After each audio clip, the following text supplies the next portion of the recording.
All right, we are recording. Just check my things. Oh, there we go. You all right? Yeah, all set. Couldn't find my notes.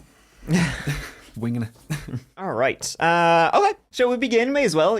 Suppose we've let the folks at home dilly-dally long enough. Hey, you, and welcome. My name is Mike, and welcome. I said it again. I always do that. Like, hey, you, and welcome is my catchphrase. Yeah. But then I'm also like, oh, but also, welcome. Yeah. Welcome. Yeah, welcome back to another episode of the That Chapter podcast. I'm joined, as you probably guessed, by my frequent collaborator, Mr. Keith. Hoi. Dirty Keith, Big K, Special K, whatever you want to call him. He answers to them all. I do, yeah. Yeah. No, he's not a picky man. He's sitting across from me. He's got his glasses on, his long hair flowing. He's got his tattoos showing. He's got his Misfits t-shirt on. Keith, what kind of bands do you like? The folks at home are curious. What kind of bands? Well, the Misfits. I like them. I think I mentioned it before in the podcast. Definitely still like all-time favorite bands. Probably Billy Talent. Billy Talent. Mr. Billy Talent himself. Yeah, it's just one guy. Love Billy Talent. It kind of goes to what we were saying in the last episode, where I'm just gone back to listening to all this bands from my teenage years. I've been following Billy Talent since I was 14, 15. I think they were one of my first gigs. But very good. Interesting. Yeah, very, very good. Yeah, going back to your youth. You're revisiting your youth. Yeah. Trying to feel young again mentally. But, right. While you age decrepitly. All right, folks. Well, here, listen. Welcome back to part 2 of the Beltway Snipers, the DC Snipers, the two dickheads, I think I call them. That's what we're calling them. That's what we're calling them. Before we get into it, Keith, last time, on the last episode of the podcast, you told a very, dare I say, frightening story. I peed myself. I don't know if you noticed it, but I noticed it. I don't want to say that, but... thankfully you didn't. So, your wife heard a mysterious person with your voice calling for her. Yep. But it was not you. No, it was wasn't me. Someone else. Yeah. The ghost.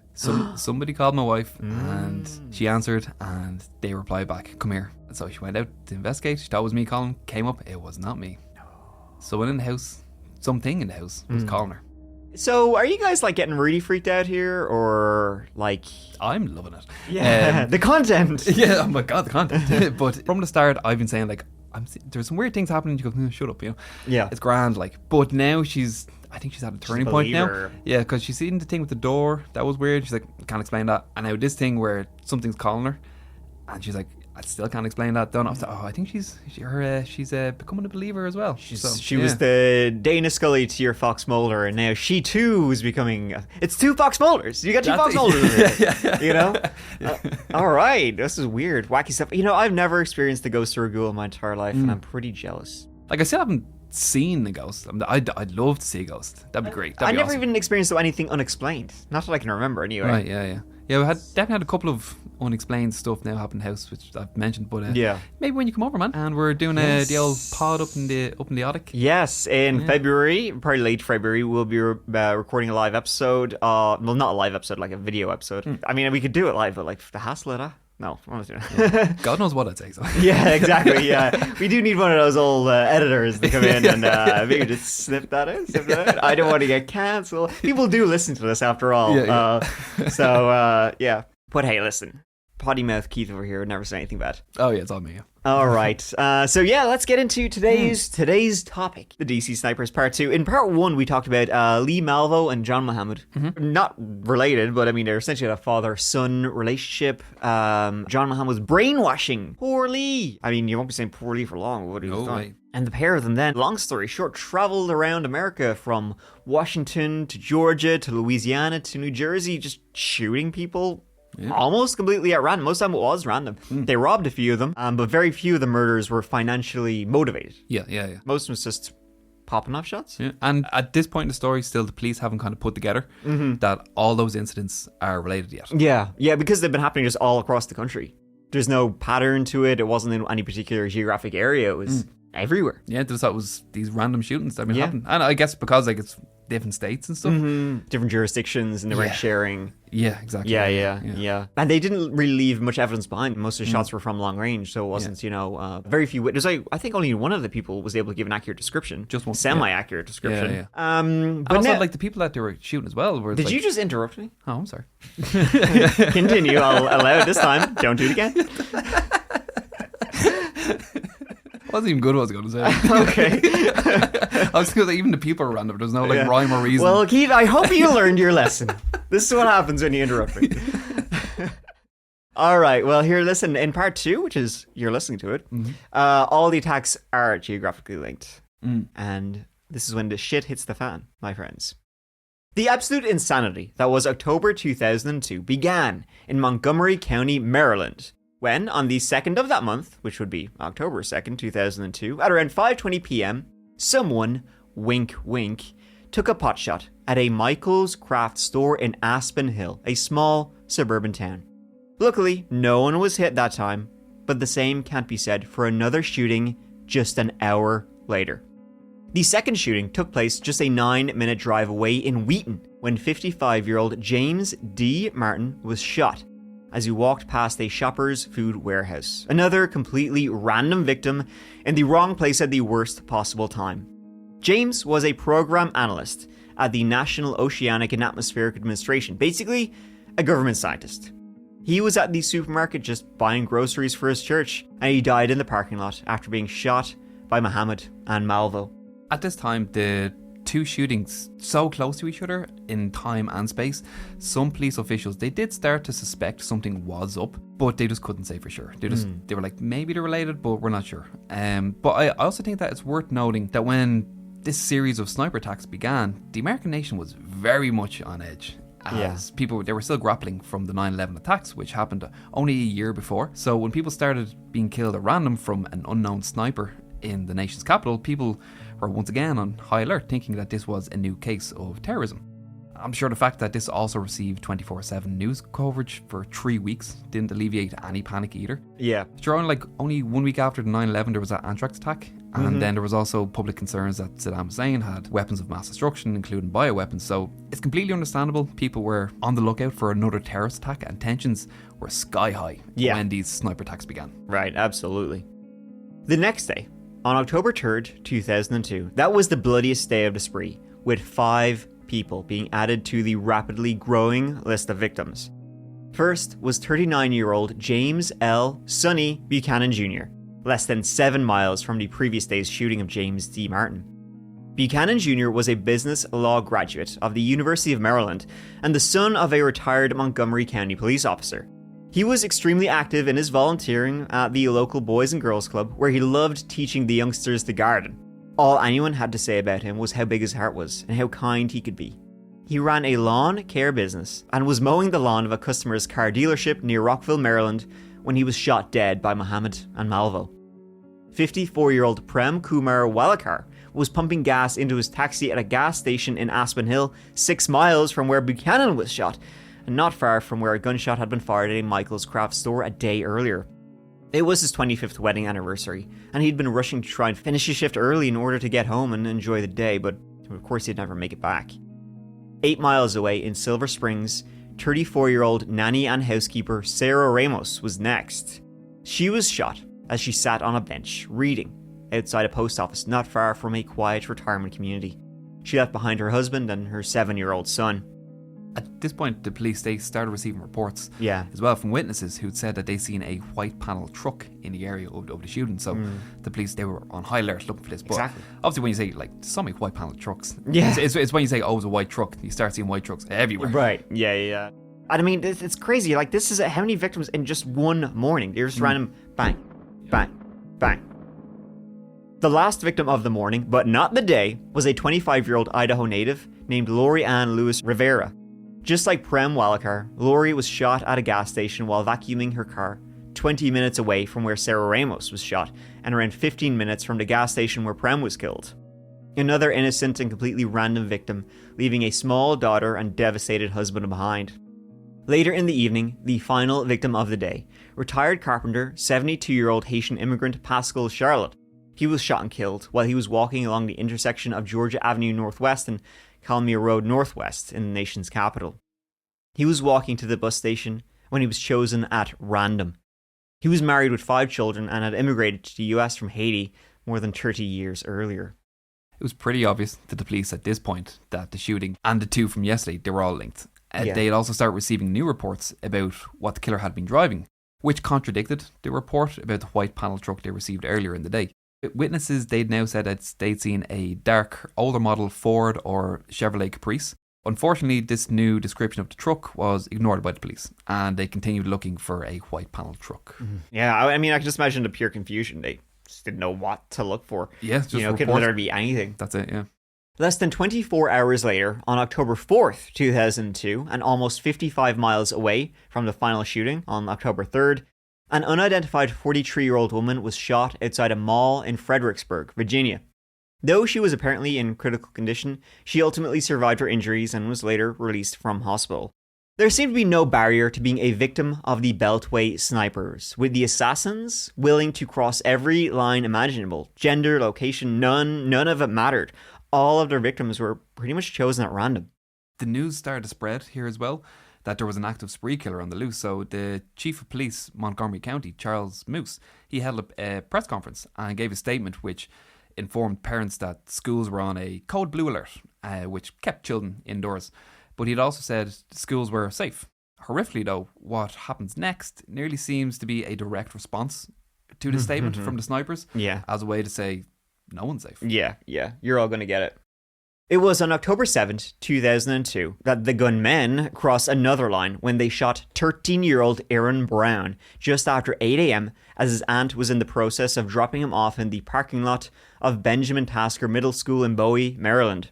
His aunt, who was a hero, rushed Brown straight to the nearest emergency room, where he was airlifted to another hospital and underwent emergency surgery to remove part of his spleen and repair damage to his internal organs.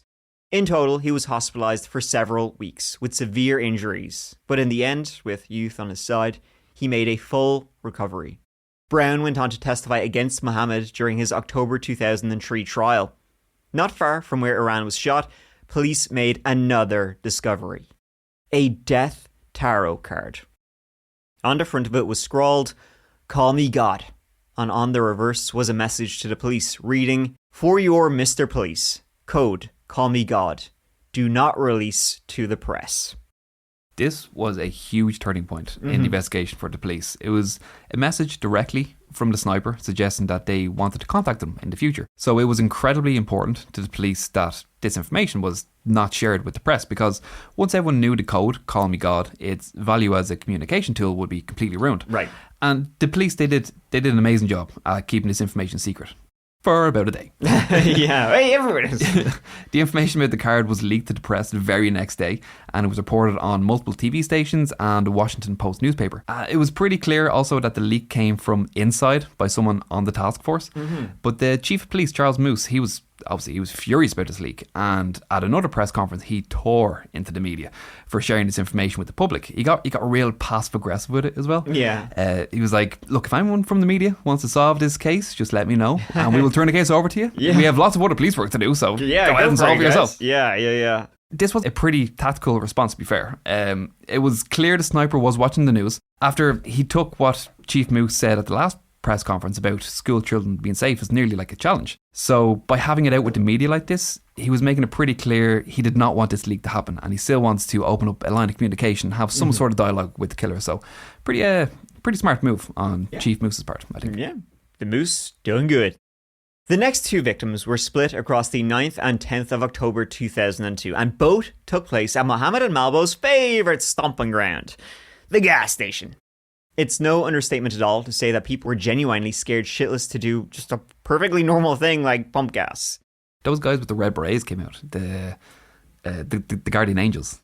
They came out to help people pump gas, so they'd let people stay in their car and they'd come and they'd pump gas for them. Who? Do you know the guys with the red berets? They're like... I have no idea what you're talking about. Red berets? I'll show you a photo. These guys. You ever seen them? No. I've never seen them before in my life. The Guardian Angels? That's what they're called? It's like they're like a biker gang? No, it's like an organization, but they're like non-confrontational organization. Oh, they don't carry weapons around and stuff. So what do they do? Just go around helping people? Yeah, all right. Pretty much, yeah. Never. Okay. Hey, listen, I learned something new, which means we all learned something new today, folks. 53-year-old Vietnam veteran and Purple Heart Award winner Dean Harold Myers was killed at a Sunoco service station in Prince William County, Virginia. After being left permanently disabled due to enemy action in the war, Myers graduated from Penn State with a degree in civil engineering in 1975. Philly businessman and community activist 53-year-old Kenneth Hay Bridges was shot dead 36 hours later at 9:30 a.m., 60 miles away at a Spotsylvania County gas station on the 10th of October 2002. Despite a uniformed state trooper being less than 50 yards away and hearing the gunshot and responding quickly, little could be done for Kenneth Bridges. At first, they thought that the shots were coming from rooftops, but as they checked out the bullet angles, it turns out that they were fired from the ground level, making them consider the idea that the sniper might have been shooting from a vehicle. And this also led them to think that there might have been a pair of shooters. At this point, they still only thought there was one shooter.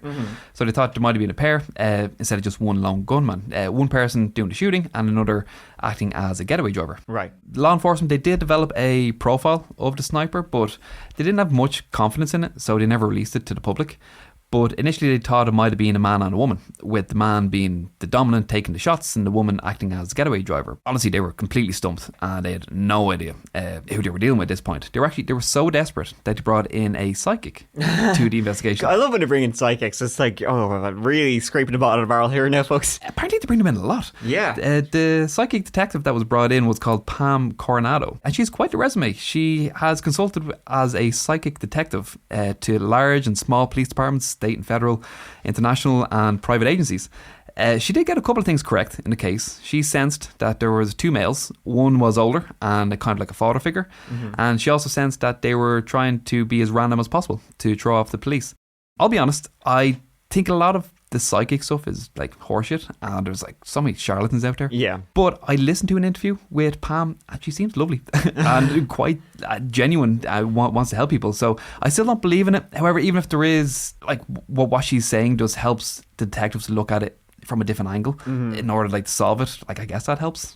So yeah, good for you, Pam. She could get like a probably more reputable career, maybe be like a criminal profiler or something. Like, she probably has like the skills of like, or is naturally just good at developing psychological. I mean, probably most of these psychics are actually just naturally good at psychological profiling people, and maybe it's through the cards. It's actually, you're probably just good at psychology. You're picking up on little things and you're kind of piecing together. Like, it's not the cards. It's like you're just, maybe she should have just gotten a job as a criminal profiler. Then it's like, okay, then you could actually probably say the same things. A lot of it's bullshit. Yeah. But at least it's reputable. Have a bit more weight to it. Exactly. And the police wouldn't look so freaking stupid for involving psychics, which is weird because they do come up a lot. They do, and that was from the interview that I heard with Pam. She was saying that like the police, they really do work a lot with these psychics. It's not something that they put out publicly because for good reason. One, they don't like it sounds so silly, but also they don't want to be inundated with calls from people. I'm a psychic too. Ooh, I feel it. Like Pam, she didn't insert herself into the investigation. She was invited in. Wow. So they invite a lot of these psychics in to help them out with it. Weird. Okay, super interesting. Yeah. Well, hey, listen. There could be an episode there with psychic detectives. Psychic detectives. That sounds like a bad TV show. I would. Can we start have our own? We can be or do our own show, Psychic Detectives. We should. I would watch that. I'm doing for the folks at home. He's doing fingering himself. I'm doing the Professor X motion with my fingers against my head. For the record, I'm doing a Professor X motion. All right. 47-year-old Linda Franklin, an FBI intelligence operations specialist, was fatally shot outside a Home Depot in Fairfax County on October 14th, 2002, as herself and her husband, William, were loading up their car in the parking lot. William stood close enough to his wife when she was shot that he literally felt her blood hit him in the face before she collapsed to the ground. Malvo would later be overheard describing the reason he shot Linda Franklin as being because, quote, she was being lazy, just standing there.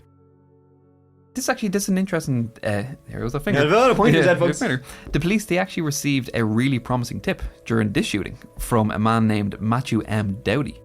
So Dowdy said that he got a really good look at the shooter and gave a very detailed description of a light-skinned, dark-haired, mustachioed man driving a cream-coloured van with a burnt-out taillight. He also said that the gun he was using was an AK-74 with a silencer. However, 2 days after the shooting, Dowdy's story started to unravel when a Fairfax detective, he watched the tapes from Home Depot's security cameras and saw Dowdy inside the store at the time of the shooting. So it was all complete horseshit. He made up the whole thing just to get his 15 minutes of fame. And for this stupid stunt, by sending the police on a wild goose chase, he got 6 months in jail and a $1,000 fine. good enough for you. Yeah, that's well deserved for being a piece of shit. Absolutely, yeah. I mean, this has been going on for like a long time at this point. Random people being shot, everybody terrified. It's like, hey, listen, folks, I got a real fucking good look at it. Like just pulling it out of your arse. He completely threw a spanner in the works of the investigation. And he threw him off for like 2 days. It was mad. Yeah. But the police, like, after that, they were really desperate for leads. But their prayers were answered. On October 15th, the killers, they called the Rockville Police Department in Rockville, Maryland, and the killers gave the code, "Call me God," and explained that they were the ones killing people. And what did the dispatcher do? She said that they'd reached the wrong department and they needed to ring the hotline instead. So they hung up. That's not my job. That is not my job. That is the epitome of not my job, not my problem. Yeah, exactly. Well, in reality, it was your job and it was your problem. Oh my God, that is amazing. Yeah. Unbelievable. Oh, that's gas. All right. Well, 5 days would pass with no further casualties, but the fear of being a victim was still in everyone's minds. It didn't take long before that fear became another innocent person's reality. This brief respite ended on October 19th, 2002, when 37-year-old Jeffrey Hopper was shot and wounded as he was walking out of the Ponderosa restaurant in Ashton, Virginia. Investigators found shell casings at the scene and a note nailed to a tree nearby, accusing police of being inept and demanding $10 million, or there would be more killings. The final victim fell on October 22nd, 2002. That was 35-year-old bus driver Conrad E. Johnson, and he was shot dead in Aspen Hill.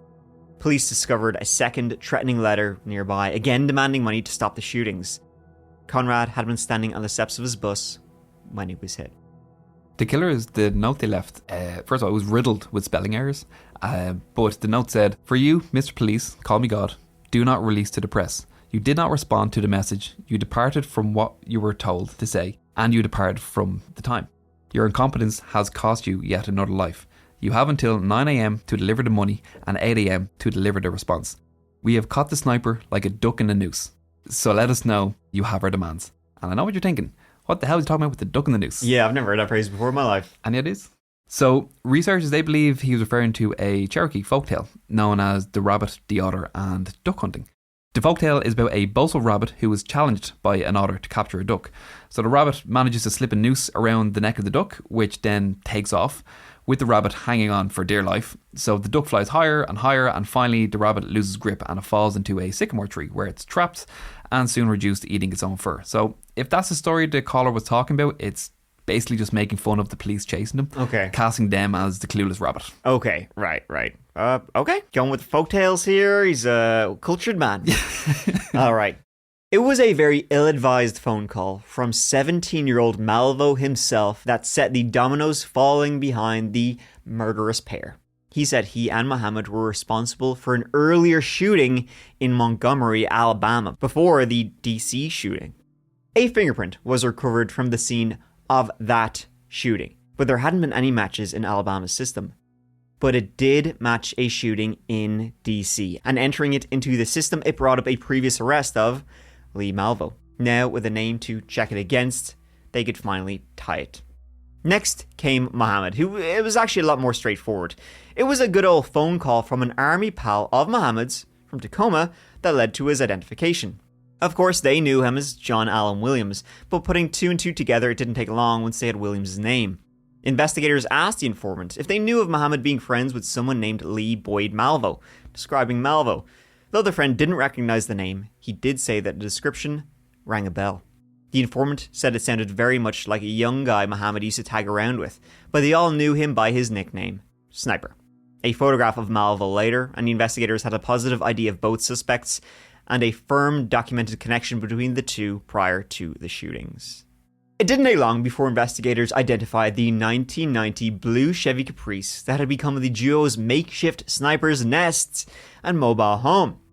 The license plate was released to the press and public, and an APB was put out for the Chevy with the license plate number NDA21Z.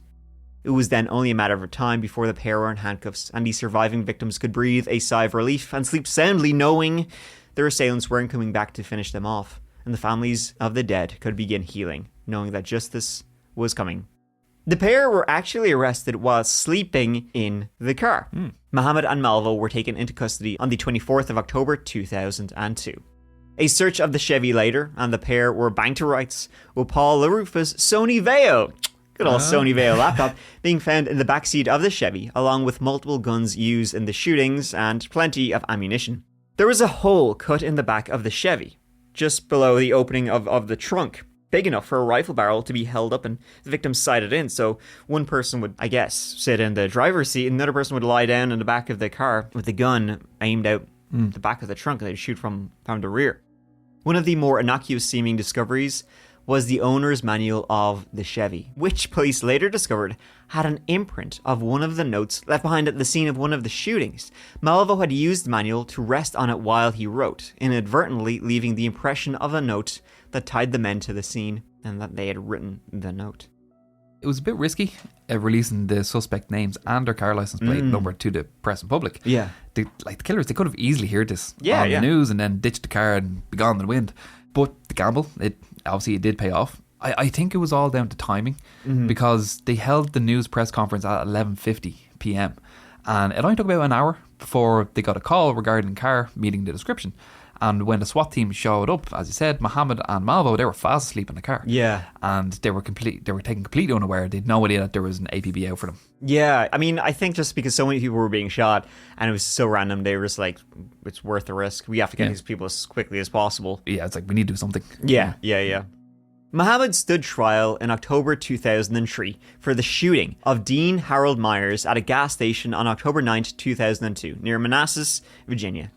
The trial was moved from Prince William County to Virginia Beach, just under 200 miles away. Though the trial was for that specific shooting, and there was plenty more, prosecutors included evidence from all 16 of the shootings as they really wanted to execute him. The jury heard from several survivors, as well as William Franklin, whose wife, Linda, was the FBI analyst who was killed in a Home Depot parking lot. Jurors were left in shock after William's 911 call was played and a photograph of Linda was shown to them. Circuit Court Judge Leroy F. Millett Jr. had to give a warning to the courtroom before the pictures were shown.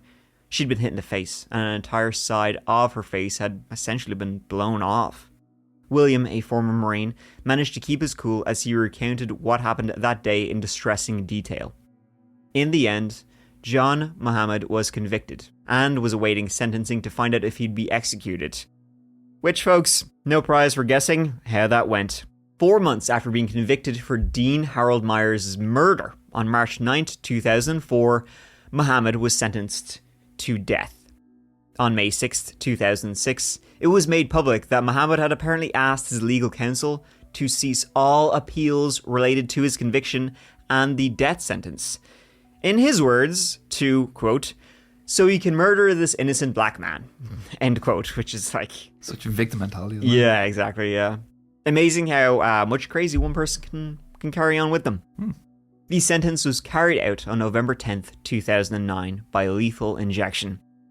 Now, a death sentence was always likely in this case, with some of the crimes being committed in Virginia. Virginia is second place behind Texas when it comes to the old, the old death execution people thingy. And for those interested, his last meal, John Mohammed's last meal, was chicken with red sauce and cake. Very nice. I think if I was on death row, my last meal would be a bottomless brunch. Ooh, yeah, that's good. I just spend the rest of my days sipping mimosas. That's good. Yeah. That's good. My last meal would be a key. I want to eat the key to my cell. I want to eat the cell and the front door. Yeah. That's it. So I can swallow the key and let myself out. That's right. But then you need to wait. What? If you swallow the key, you need to wait. I want to have the key and laxatives. Okay, there we go. Yeah. That makes more sense. Figure it all out. Or no, I want to eat a gun so I can kill everybody before they kill me. That's it. He also received 6 life sentences from a Maryland jury for the 6 counts of murder. I mean, he did get life sentences, but his life wasn't too long. These shootings were considered an act of terrorism, hence the qualification for the death penalty, despite Virginia's triggerman law, which says Mohammed must have been the one to have actually pulled the trigger in the case. But this time only Malvo's prints were found on the rifle, though Mohammed's DNA was found, so regardless, they were terrorist acts. He could just have easily have been the shooter for many of these cases. Who knows? It was in December 18th, 2003 that Malvo was convicted of 2 charges, and he was later convicted of a lot more murders. He was sentenced to multiple life sentences without parole. He's currently serving 4 life sentences in Red Onion State Prison in Southwest Virginia. Malvo's case has actually been back in the news as recently as 2017. Some of these sentences were overturned by the Supreme Court when they ruled against life sentences for juveniles. As a result, Malvo faced resentencing for several murder convictions in Maryland. The state attorney for Montgomery County has said there is obviously no rush to resentence Malvo given he is locked up in Virginia. Had he not been 17 and a minor at the time of the heinous crimes, he likely would have been given a one-way ticket straight to the hot place, along with his friend and stepfather, kind of, John Muhammad. There's a couple of different motives that were thrown around. So why they did this? Yeah, when Malvo and Muhammad, when they got busted, the media called their motives unclear, which is spot on. No one seems to know. But people, they speculated about from everything, from ties to Al-Qaeda to a scheme in which they would squeeze a few $million out of the US government, which they then apparently use for some grander plan that involved heading up to Canada, recruiting orphaned boys along the way, teaching them to use weapons, and then send them out to commit shootings across the country. Wow. So this was definitely one of the more sensationalized theories. That sounds actually more accurate, though. From what they did, it's like, that doesn't sound far-fetched at all. Maybe it was on the table. You never know. Yeah. Like, it came from It somewhere. just seems like they were so insane from all this. That wouldn't put it's it like, past them. yeah. I think like the most likely cause is that John Muhammad's ex-wife, Mildred, was the ultimate target. Mildred, she believes that the attacks were designed to confuse police so that when he finally came for her, they would assume that she was just another random victim chosen by the sniper. So I think it could be as simple as that. Muhammad, he was already a very violent man and not all there in the head. And when his wife and kids left him, he just snapped. I guess the truth is that we'll never really know the real reason. Malvo, he was interviewed 10 years after the incident, and he was still unable to give a clear explanation of why they did what they did. But honestly, I'm saying that it might have been that with the wife, but then also I'm not sure. It looks like they were close to getting away with it. Yeah. And then they kept calling the police. Yeah, it was like, it's that whole thing. I mean, probably just arrogance, they thought they could do whatever they wanted, but also, maybe they wanted to be caught. I don't know. It's also like, because they've traveled around America for so long just shooting random people, but then they just somehow stuck in like the DC area. And just like, if they had just kept going around traveling, who knows if they ever would have been caught, Why did they specifically stick to Washington, DC area? Yeah. Because his wife lived back in Washington. Didn't she? Yeah, she was in Washington, Yeah. That's why she reckons she was the ultimate target for it. Yeah. So you think, why didn't they just go back to Seattle and then start murdering people? Who knows? Yeah. I mean, all in all, they killed 17 people, wounded 10 others in a 10-month shooting spree. Yeah. Well, there you go. So that is the story of the DC snipers. Messed up, man. Messed up. It's effed in the B, folks. Truly effed in the B. But yeah, just a story of 2 fucking insane psychopaths who, one's dead now, so hey. But yeah, the other person just seemed like they were a brainwashed little man. Just 2 lunatics, man. Yeah. And Lee Boyd Malvo still in prison to this day. He's never getting out. No, thankfully, which is good. All right. Actually, I'm just reading here that on August 30th, 2022, he was denied parole by Virginia's parole board. Good. The system works. Yeah, exactly. works for some of us. All right. Thank you so much for listening to this part 2 of the DC Snipers, folks. Me and Keith, we appreciate it a lot. He's giving me a wink, and he tells me to wink to you, specifically you listening this right now. He's giggling. He's giggling a lot of schoolgirl over here. All right. Please be sure to check out new episodes of the That Shepherd podcast every single Monday manana. Next week, we are talking about... Ooh, I actually don't know what we're going to talk about next week. Probably a serial killer. We have one locked and loaded, ready to go. Yeah. Or maybe something else. Who knows? Ooh, Yeah. spoiler. No spoilers. Ooh. Get the psychic on the case. A witch. We're talking about more witches. We're back on witches. Matthew Hopkins, part 3. I'm actually wearing a Matthew Hopkins t-shirt right now that he got me for my birthday. I actually love this t-shirt. It's really comfortable and it looks awesome. It is great. Actually, no, I think I might buy it for myself as well. You should. Yeah, it's an awesome. We can be the Matthew Hopkins boys. Yeah. Yeah. We should just call it the Matthew Hopkins podcast. I love that guy. All right, here, folks. As always, it means a lot to me, and it means a lot to Keith. I know it does. Yep. So, Keith, final thought of the day. Wow me. I'm ready to be wowed. If you're a psychic detective, just apply yourself. You can be more. You can be a detective. I co-signed to the fullest degree, my man. Yes, exactly. Get a real job. Become a podcaster like us. A real job. All right. Thanks, guys. Talk to you soon. See ya. Bye.